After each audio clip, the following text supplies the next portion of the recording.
السلام علیکم ورحمۃ اللہ وبرکاتہ۔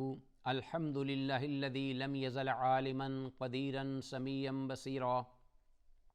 والصلاة والسلام علی من ارسل شاہدا ومبشرا ونذیرا، اما بعد فاعوذ باللہ السمیع العلیم من الشیطان الرجیم من ہمزہ ونفخہ ونفثہ، بسم اللہ الرحمن الرحیم۔ فبشر عباد الذین یستمعون القول فیتبعون احسنہ، اولئک الذین ھداہم اللہ واولئک ھم اولو الالباب۔ وقال جل شأنہ وننزل من القرآن ما هو شفاء ورحمۃ للمؤمنین۔ ناظرین، پروگرام دوائے شافی پیش خدمت ہے، اور اللہ کی بارگاہ میں دعا ہے کہ اللہ تعالیٰ اس پروگرام کو سننے، سمجھنے اور پھر اس پر عمل پیرا ہونے کی توفیق کامل مرحمت فرمائے۔ اللہم ارنا الحق حقا وارزقنا اتباعہ وارنا الباطل باطلا وارزقنا اجتنابہ، آمین یا الہ العالمین۔ ناظرین، ہم اب اس نشست میں مؤلف رحمہ اللہ علامہ ابن القیم الجوزیہ کی تصنیف کردہ کتاب میں سے اس موضوع کو بیان کریں گے، مطالعہ کریں گے جو انہوں نے واضح کیا ہے، اور میں چاہوں گا کہ ایک بار ان الفاظ کو آپ کے سامنے رکھوں، اور پھر اس کے بعد اس موضوع کے تحت جو انہوں نے حدیث ذکر کی ہے، انشاءاللہ وہ حدیث ذکر کرتے ہوئے اس سے جو ہمیں فوائد یا اسباق سمجھنے کو ملتے ہیں، انشاءاللہ ان کا تذکرہ ہوگا۔ تو امام موصوف رحمہ اللہ نے اس حدیث پر جو الفاظ ذکر کیے ہیں وہ ہیں القرآن شفاء، کہ قرآن شفا ہے۔ تو یہ دو کلمات ہیں، اس سے یہ مترشح ہوتا ہے کہ قرآن سراسر شفا ہے، ایک تو یہ بات۔ دوسری بات یہ کہ شفا کس بیماری کے لیے ہے؟ ہر قسم کی بیماری کے لیے۔ اس سے کوئی تعین نہیں کسی بیماری کا کہ کوئی جسمانی بیماری ہے یا روحانی بیماری ہے، ظاہری ہے یا باطنی ہے، حسی ہے یا معنوی ہے، چھوٹی ہے یا بڑی ہے۔ تو ہر اعتبار سے کوئی بھی مرض اور بیماری ہے تو اس کے لیے اللہ کا یہ کلام اور قرآن شفا ہے۔ پھر تیسری بات جو کہ ان دو الفاظ سے ہمیں واضح ہوتی ہے وہ یہ ہے کہ قرآن شفا ہے صرف مسلمان کے لیے نہیں، بلکہ یہ پوری انسانیت کے لیے شفا ہے۔ وہ لوگ بھی جو کہ اللہ کے دین پر کاربند نہیں، انہوں نے اسلام کی نعمت سے اپنے آپ کو دور رکھا، تو وہ بھی جب اس اعتماد اور یقین کے ساتھ اس کو استعمال میں لاتے ہیں، اور اس کے دلائل ہیں بہت سارے، بلکہ ہماری جو روزمرہ زندگی ہے اس میں بہت سارے ایسے واقعات سامنے آئے ہیں کہ جس سے معلوم ہوا کہ وہ انسان ایک نان مسلم ہے، لیکن اس کو ایک وظیفہ دیا گیا یا ایک اس نے آیت مبارکہ اس کو پڑھا یا سنا تو اس کو ایک روحانی جو مرض ہے، بیماری، اس سے بھی شفا ملی، اور بسا اوقات جسمانی جو بیماری ہے اس سے بھی اسے شفا حاصل ہوئی۔ تو جو روحانی طور پہ امراض ہیں اس کا تو قرآن حکیم بالاولیٰ مداوع کرتا ہے، اللہ کا کلام ہے، یہ ہدایت ہے، ھدی للمتقین، اور یہ ایک پوری کائنات کے لوگوں کے لیے یہ رہنما ہے، یہ ہدایت ہے قیامت تک کے لیے، اس میں کوئی تخصیص نہیں ہے۔ یہ روحانی جو امراض ہیں ان کے لیے اور جسمانی امراض کے لیے بھی۔ علامہ ابن القیم رحمہ اللہ نے یہ الفاظ ذکر کرتے ہوئے ایک تو قرآن حکیم کی آیت پیش کی جس کا ہم نے گزشتہ پروگرام میں ذکر کیا تھا، میں ایک دفعہ پھر پڑھ دیتا ہوں کہ وَنُنَزِّلُ مِنَ الْقُرْآنِ مَا هُوَ شِفَاءٌ وَرَحْمَةٌ لِّلْمُؤْمِنِينَ، کہ جو کچھ بھی ہم اس قرآن میں اتارتے ہیں وہ اہل ایمان کے لیے رحمت اور شفا ہے۔ اور اسی طرح اس کے بعد انہوں نے اس بات کا تذکرہ کرتے ہوئے یہ حدیث بیان کی ہے، اور میں چاہوں گا کہ وہ حدیث آپ کے سامنے رکھوں جو صحیحین میں صحت کے اعتبار سے اعلیٰ مقام پر یہ حدیث لکھی اور سنی پڑھی جاتی ہے، کیونکہ صحیحین میں امام بخاری امام مسلم نے اپنی اپنی صحیح میں اسے ذکر کیا ہے۔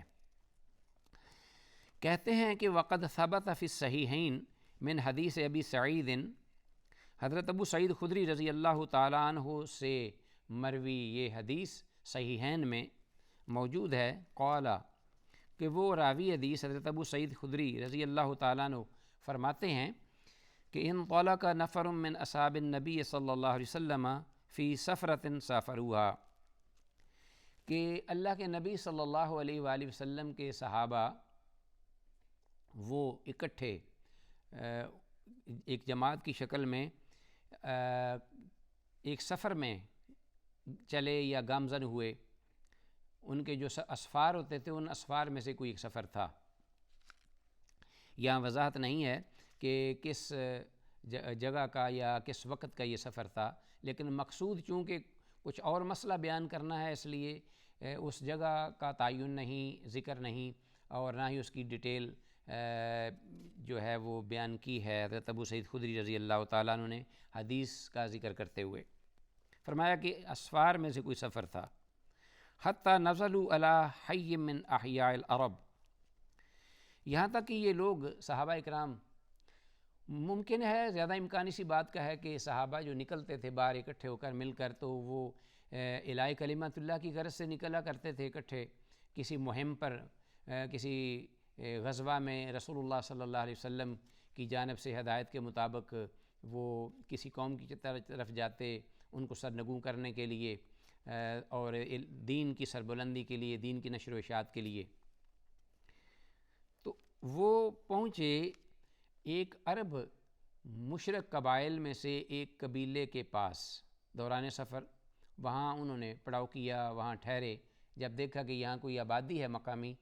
تو چونکہ بھوک بھی لگی ہوئی تھی، پیاس کی شدت بھی تھی، تھکاوٹ بھی تھی، تو انہوں نے چاہا کہ ہم یہاں اس آبادی کے قریب آرام کر لیتے ہیں، ہمیں کچھ کھانے پینے کو بھی یہاں مل سکتا ہے۔ تو اس نیت سے انہوں نے وہاں پڑاؤ ڈالا، فاستضافوہم، اور انہوں نے ان سے حق مہمانی کا مطالبہ کیا۔ تو عربوں کے اندر ناظرین یہ بڑی ہی ان کے لیے آر کی باعث چیز تھی کہ کوئی بھی شخص ان کے پاس آتا، مسافر، راہگیر چلتا ہوا، یا کوئی بھوکا یا پیاسا، تو ان کے پاس سے ہوتے وہ اسی طرح بھوکا پیاسا چلا جائے، تو ان کے لیے یہ بڑی ہی ایک اپنے لیے ذلت کی باعث بات تھی۔ لیکن یہ قبیلہ کوئی ایسا قبیلہ اسلام کے بارے میں اپنے اندر بغض اور کینہ، دشمنی پالے ہوئے تھا کہ جب انہیں پتہ چلا کہ یہ اصحاب رسول صلی اللہ علیہ وسلم ہیں، بھوک کا انہوں نے مطالبہ کیا، کھانے کا، پینے کا، اس کے باوجود وہ لوگ جو ہیں وہ انہوں نے انکار کر دیا، اور انہوں نے ان کی مہمانی سے ہاتھ اٹھا لیا، انکار کر دیا۔ فاستضافوہم فابوا ان یضیفوہم، حضرت ابو سعید خدری رضی اللہ عنہ فرماتے ہیں کہ ببانگ دہل انہوں نے یہ کہہ دیا کہ ہم بھئی آپ کی مہمانی نہیں کریں گے، نہ آپ کو کچھ کھانے پینے کو چیز دیں گے، انکار کر دیا۔ اللہ حکم الحاکمین جو کہ رزاق ہے، اور رزاق رزق جو کھانے کو ہے، ایسے موقع پہ ایک انسان کا یقین، ایمان بنتا ہے، توکل قائم ہوتا ہے، اور عقیدہ مضبوط ہوتا ہے اگر لوگ سمجھیں تو۔ ایسے موقع پر اللہ مدد فرماتے ہیں جہاں کہ انسان کے سارے وسائل اور ذرائع بالکل ختم ہو جائیں، انسان بے بس ہو جائے اور ہاتھ کھڑا کر دے۔ تو ایسی حالت میں جب کوئی اور ذریعہ نہ ہو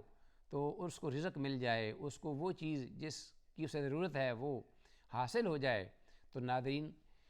پھر یہ کتنی احمقانہ سوچ اور بات ہے، سطحی سوچ ہے، بلکہ میں کہتا ہوں کہ احسان فراموشی ہے، ناانصافی ہے، نہ شکری اور نہ قدری ہے کہ جب انسان نارمل حالت میں اپنے وسائل اور ذرائع کا مالک اور باصاحب اختیار ہو تو وہ اپنے حقیقی رزاق کو فراموش کر دے، اس کو بھلا دے، اور اپنے تئیں اس کے ذہن میں یہ بات آ جائے کہ یہ جو کچھ میرے پاس ہے یہ تو میری اپنی صلاحیتوں کی وجہ سے ہے، یہ تو خالق حقیقی کی بات نہیں، نعوذ باللہ الیاذ باللہ، اس وقت اللہ یاد ہی نہ آئے۔ تو اصل میں اگر ایسی وقت میں ایسے ان حالات میں اللہ اگر دے دیتا ہے رزق بھی اور کھانے کی چیز بھی، تو فرمایا کہ یہ سن لو، تمہاری یہ صلاحیتیں اور یہ تمہارے یہ جو تگ و دو ہے، محنت و کاوش ہے، رات دن کی دوڑ دھوپ ہے اس مال کے کمانے کے لیے یا رزق کو اکٹھا کرنے کے لیے، یہ سب ایک کھیل تماشا ہے بظاہر۔ یہ میں نے اس کا حکم دیا کہ آپ کریں، لیکن جو آپ کا رزق ہے وہ آسمانوں میں ہی ہے۔ وَفِي السَّمَاءِ رِزْقُكُمْ وَمَا تُوعَدُونَ،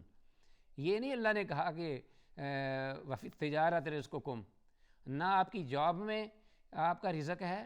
کہ آپ کی ملازمت آپ کو مل گئی اور آپ کو رزق اب ملے گا ہی ملے گا اور بہت سارا ملے گا، نہ تجارت اور کاروبار میں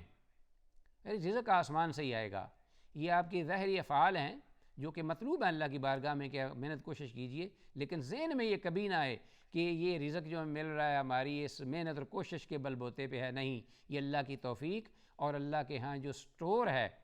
ایک جانور اور کیڑے کا بھی رزق، وہ اس کو مل کے رہے گا مرنے سے پہلے تک۔ اس لیے ہمیں گھبرانے کی یا پریشان ہونے کی ضرورت نہیں ہوتی۔ ایسے موقع پہ اللہ رب العالمین مدد کرتا ہے اپنے بندے کی۔ دیکھیے انہوں نے انکار کر دیا، جنگل میں ہیں، صحرا میں ہیں صحابہ اکرام رضوان اللہ علیہم اجمعین۔ اب جب انہوں نے انکار کیا تو اللہ نے فرمایا کہ رزاق تو میں ہوں، تم کون ہوتے ہو اس کا انکار کرنے والے؟ تمہارے ہاتھوں سے ہی عزت و احترام اور وقار کے ساتھ انہیں نہ کھلاؤں تو میں پروردگار نہیں؟ اللہ اکبر، وہ فعال لما یرید ہے، علی کل شیء قدیر ہے۔ تو کیا ہوا کہ ابھی وہ وہیں تھے صحابہ اکرام رضوان اللہ علیہم اجمعین کی جماعت کہ فَلُدِغَ سَيِّدُ ذَلِكَ الْحَيِّ، اس بستی یا اس قبیلے کا جو سردار تھا، بڑا قوم کا رہنما جو انہوں نے اپنا منتخب کیا ہوا تھا، اس کو کسی مزی جانور سانپ یا بچھو وغیرہ نے ڈس لیا، زہر نے اثر کیا اور وہ زہر جو ہے وہ پھیلتا گیا، سرایت کرتا گیا۔ اس کی تکلیف اور اذیت اس قدر بڑی کہ وہ کپ کپانے لگا اور چیخنے لگا۔ فَسَعُوا لَهُ بِكُلِّ شَيْءٍ لَا يَنْفَعُ شَيْءٌ، قبیلے والے جتنے بھی تھے انہوں نے جو کچھ وہ کر سکتے تھے اپنے سردار کے لیے انہوں نے کیا کہ اس کو کسی طریقے سے فاقہ ہو، یہ جو بھی وہ ان کی اپنے اس وقت ایسے حالات میں نپٹنے کے لیے ان کے پاس کوئی جڑی بوٹیاں تھیں یا کوئی معالج وغیرہ تھے، انہوں نے ساری محنت کوشش کاوش کر لی، لیکن مرض بڑھتا گیا جوں جوں دوا کی۔ تو اس کے بعد فقال بعضهم، بالآخر ہاتھ کھڑے کر دی انہوں نے بستی والوں نے۔ تو ان میں سے کچھ چند لوگ جو ہے انہوں نے صرف توجہ دی، انہوں نے یہ بات کہی کہ لو اتیتم ہؤلاء الرہط الذین نزلوا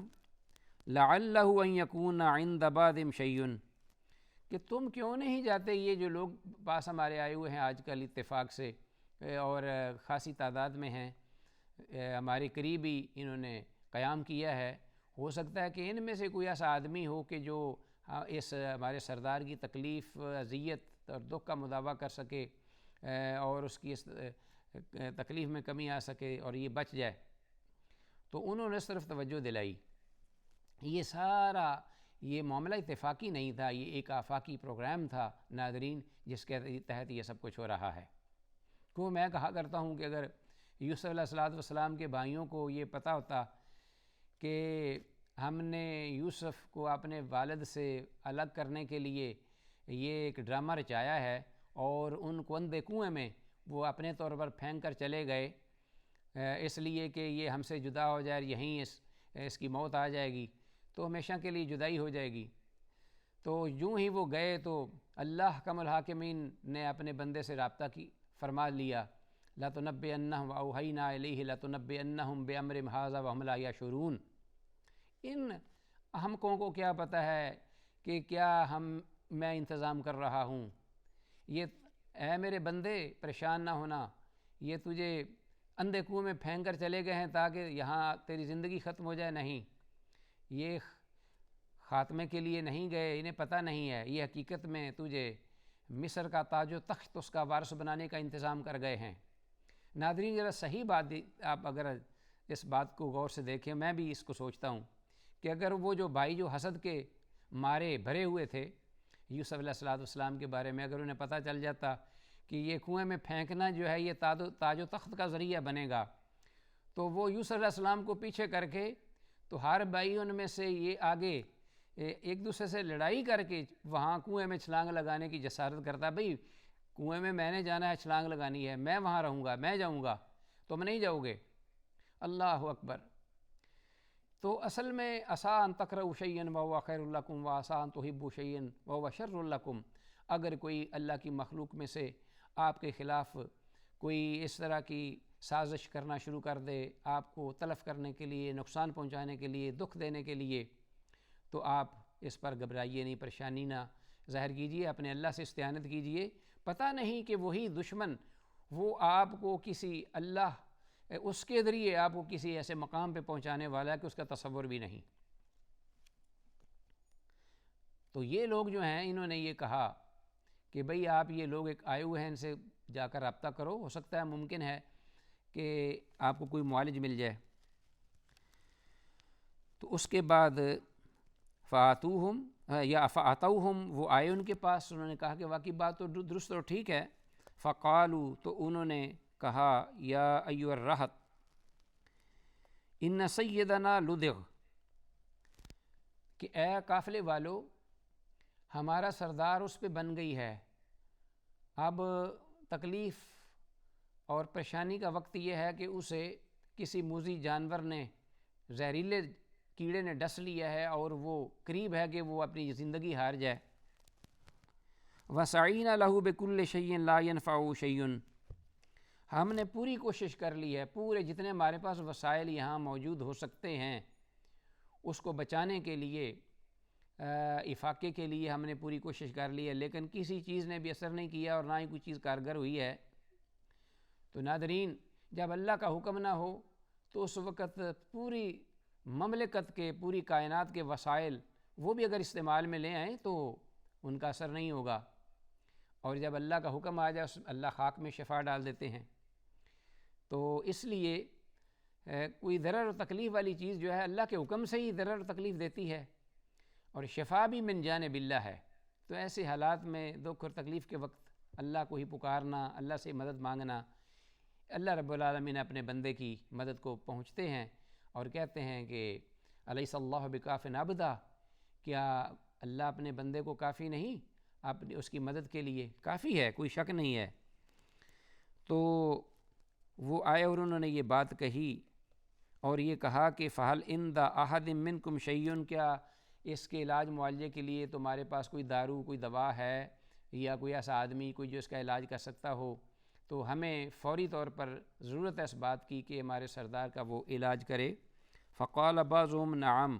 تو بعض ان میں سے لوگ کہنے لگے کہ ہاں ہمارے پاس ہے۔ تو اللہ رب العالمین نے یہاں سے ہی ان کی مدد کرنے کا یہ فیصلہ کیا۔ تو انشاءاللہ ناظرین ہم اسی الفاظ پہ اختتام کرتے ہیں، وقت کا تقاضا ہے، اور آگے پروگرام میں انشاءاللہ ہم بقیہ حدیث کو مکمل کرتے ہوئے اللہ کی توفیق سے اس کے فوائد اور جو کچھ مسائل مستنبط ہوتے ہیں ان کا ذکر کریں گے۔ اللہ کی بارگاہ میں دعا ہے کہ اللہ تعالیٰ جو کچھ کہا سنا ہے اس پر عمل کی توفیق دے۔ السلام علیکم ورحمۃ اللہ وبرکاتہ۔